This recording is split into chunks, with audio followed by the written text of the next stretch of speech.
لټی ته الله ګوري ايکم احسن عملا ستاسو کې حسین عمل والا سوکته خیسته عمل والا سوکته څنګه چې انسان خیسته سيزونه خوخی الله هم خیسته سيزونه خوخی ان الله جمیل يحب الجمال الله خپل خیسته دی خیسته عمل هم خوخی نو کله انسان د عمل په اعلی معیار باندې قائم شي نو ان اکرمکم عند الله اتقاکم بیا دا الله د انسان د الله په نس مکرم شي معزز شي عزتمن شي د عزت قابل او ور شي چې کله دا انسان د بدو صفاتونه هغه دایره کراس کی او تجاوز کی کفر او شرک لار اختیار کی نو الله انهم کالانعام بل هم اضل وی مړه دا د زناورو نم به وته زناور مالک پی جنی محسن پی جنی خسړې پی جنی چې څوک سره خکی هغه پی جنی یو ټیم روټي ولا څوک ورکی هغه پی جنی او رب کائنات دل اتیا کال روټي ورکړه اتیا کالو د پاره سترګي ورکړي اتیا کالو د پاره ټول اندامونه ورکړه او دا دغه الله نبی جنی نو دا د زناورو نم غیا گزرا دے دا د زناورو نم تیر شوه دے نو دیو جن عزتمندو صفاتونو سره انسانو چتیږي صفاتونو کې یو صفت د حیا صفت ته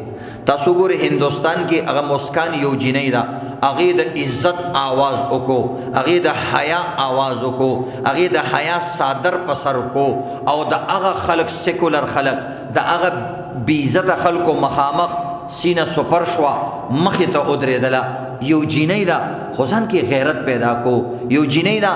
ځان کې طاقت پیدا کو او د بشرم خلکو مخ ته ودرېدله حیا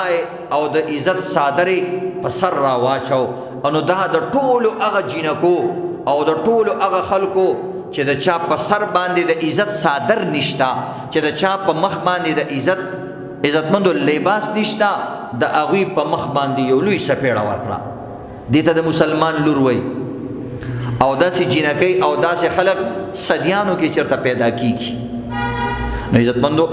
حیا څه شی دی نبی علیہ الصلوۃ والسلام فرمای الحیاء من الایمان یا الحیاء ایمان وی حیا خو ایمان ته وی نو چې کوم انسان کې حیا نه وي دا سې چې لکه دا بیمانه انسان دی د کې ایمان نشتا حیا ایمان دی او بل روایت کې راځي حیا او ایمان قرانا دا بالکل یوزه جوړوا سيزونه دي دا یوزه پیدا شوی سيزونه دي حیا او ایمان جوړوا پیدا شوی سيزونه دي یوزه پیدا شوی سيزونه دي چې کله یو لړ شي بلزي چې کله بل لړ شي نو بلزي چې حیا در نه لاړه اخیری حد د حیا دا وی چې د انسان د ایمان نه محروميږي ځکه چې انسان بیا کفر او شرک کوي حیا نه کوي او چې ایمان د نه لاړو نه حیا د نه لاړه تاسو ګورئ څومره بې ایمانه خلک دي هغوی کې حیا نشته ځکه حیا او ایمان یو ځای پیدا شوي څیزونه دي نو یو سره بل ځي نو حیا ډېر لوی صفت دی عزتمندو نبی علیه الصلاة والسلام باره کې راځي کانا اشد حیاء وی نبی علیه السلام ډېر حیادارو شدید حیا په هغه کې موجود وا من الخضراء وی نبی علیه الصلاة والسلام وی د هغه جنۍ چې پردهدار جنۍ د هغې نه دغه په هغه کې زیاته حیا وه نبي علیه الصلاة والسلام کې حیا ډېره زیاته وه او حیا الله رب العزت عزتمندو ډېر صفت بیان کړی او یو روایت کې راځي الحیاء والایمان فی الجنه حیا او ایمان انسان جنت ته بوزي والبذاء من الجفاء والجفاء فی النار او بے حیائی دا بے وفائی دا او بے وفائی سړی دوزخ ته بوزي حیا ډېر لوی صفت دی تاسو ګورئ حیا صفت په عثمان رضی الله تعالی عنہ کې موجود نو سید الکائنات دا هغه صفت کړی دی واشد حیاء عثمان وی زما په صحابو کې ډېر حیادار صحابي عثمان دی او دا داسې صحابي دی چې د ده نه فرشتې هم حیا کوي نبی علیہ الصلوۃ والسلام یو ځل موجودو دا خپای لګه بربنډه وا ابو بکر صدیق رالو عمر فاروق رضی الله تعالی عنہ رالو نبی علیہ السلام دوی سره ډیر کلوز ډیر زیات غب شپو نبی علیہ السلام خپه پټه نکړه چې عثمان رالو نبی علیہ السلام خپل خپه مبارک پټه کړه تپوس کیږي یا رسول الله د عثمان نه غوړه صحابي رالو عمر فاروق د عثمان نه غوره صحابي رالو ابو بکر صدیق تاسو خپه پټه نه کړه عثمان رالی خپه باندې صادر یا کپړه راواچوله ولی نبی علیہ السلام وی زکا عثمان اغا صحابی دے چې دینه فرشتي هم حیا کوي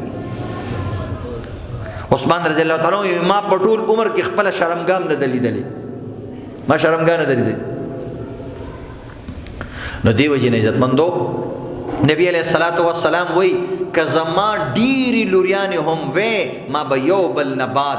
بل نبات ټول په عثمان باندې قربان کړي دا حیا والا دی تاسو ګورئ قرآن کې الله رب العزت د شعیب علیہ السلام د لور د حیا د صادر تذکرہ کوي د حیا د نظر تذکرہ کوي هغه یو د نظر د حیا په نظر باندې یو څو قدمونه واغستو الله رب العزت د شعیب علیہ السلام لور لا د قرآن عظیم الشان کتاب کې ځای ورکو کانت تمشی استحیاء چې کله موسی علیہ السلام د شعیب علیہ السلام د لوریانو مدد کو اوبه ولا د کوی نه راوېستلې سیټ ته ولاړې وي ویل جنکی دي سبا له وبډه کې کم اغلار پلار ته وي دلته یو انسان دی ډېر خسړې دی لور ته وي زر ورشا خسړې دنیا کې کم وي هغه راوله چې موږ دله د خیر بدله ورکو نو قرآن وی دا جینۍ چې راتله نو ډېره شرمېده چې زه یو سړي ته به آواز کومه نو ډېره په حیا باندې را روانه وه هی د حیا سترګې چې ښکته شي د حیا صادر چې په سر شي د حیا عزتمندو لباس چې زیبتن شي نو رب کائنات هغه حیاداره ښځې له په خپل کتاب کې بیا تذکرې راولي سوچ کوه دا د الله کلام دی گویا کې الله د خپل شان سره په خپل جبه باندې د هغه جینۍ تذکره وکړه بیا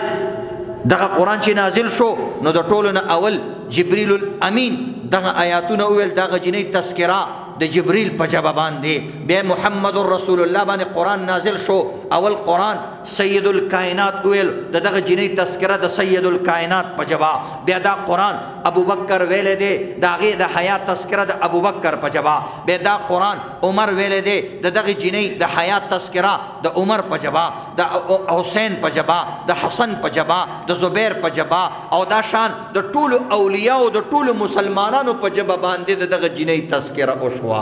موږ تاسو سم قرآن وایو او تر قیامت پورې به دغه تذکری کیږي ولی هغه د حیا په انداز کې را روانه وه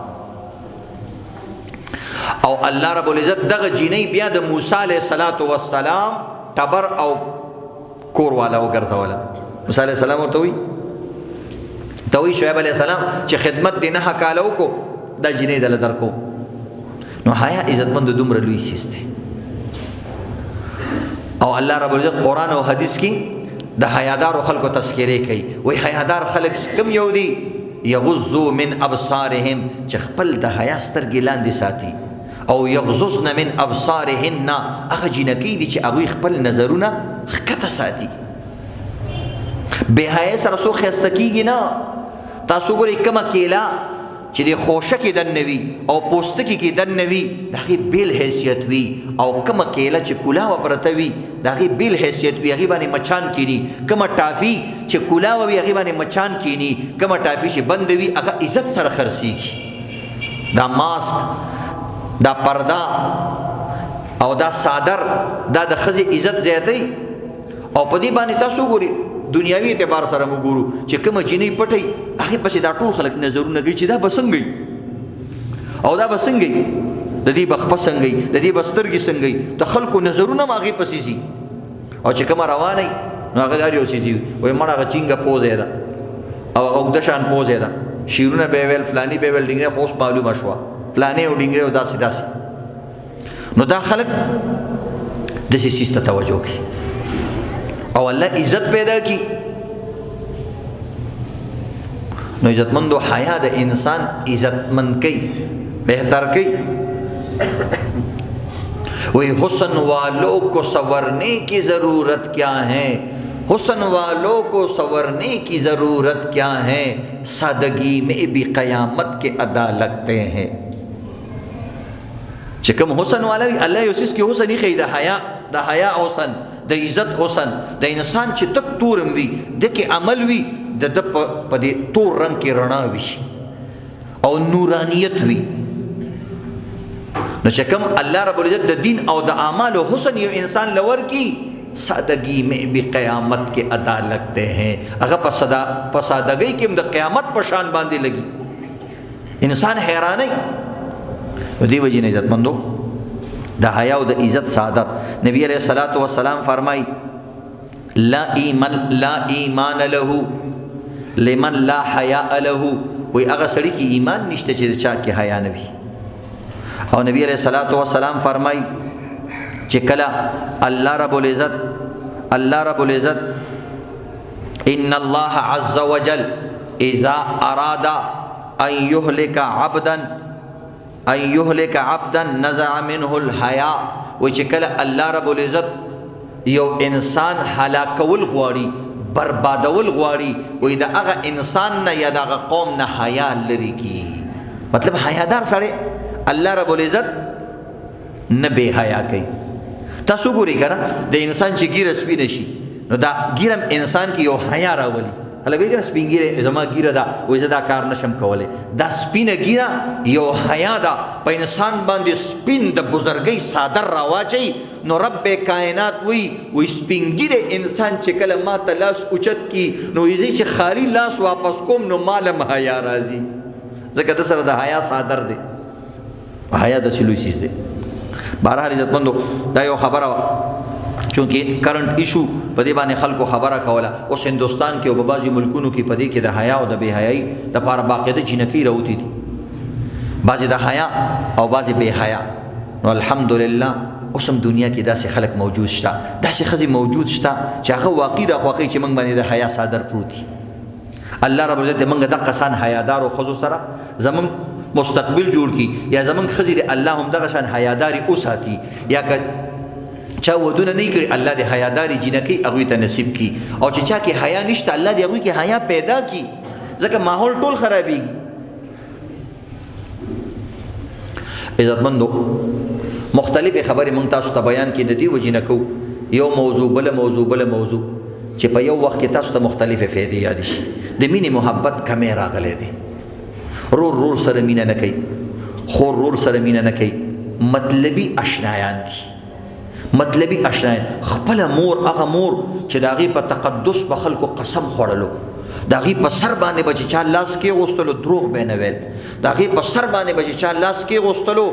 نو عزتمندو وعدې به پوره کولې. نن هغه مور خپل عزت ختم کړي خپل